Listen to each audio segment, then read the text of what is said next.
very much so. How did your dad then end up being with brilliant names like Frank Sinatra and Guy Mitchell? How did that, you know, he must have been very excited by those sort of bookings.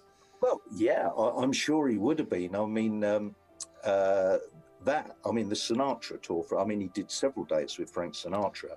Wow. And it was the very early 50s when he'd first come out of the windmill and he was doing those Moss Empire variety tours. Yeah.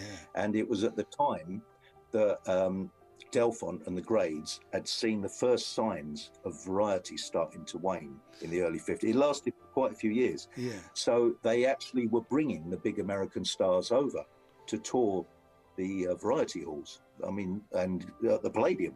Yeah.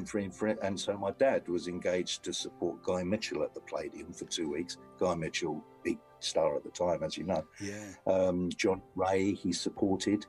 But Dad actually went on tour with Sinatra. And it was at the time when Sinatra, he was still a big star, but Sinatra's career was slightly on the wane. Yes. It was just before he made the big film From Here to Eternity, which put him back on the map.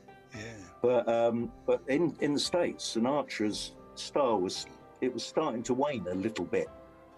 And so anyway, as soon as he finished that British tour in '52, he made From Here to Eternity, and of course then he became the legend that was Sinatra. Big star again. But so I mean, the thing is, these big stars, as I say, they would come over and they would be on the variety bills, and the British comics and things would support them early years.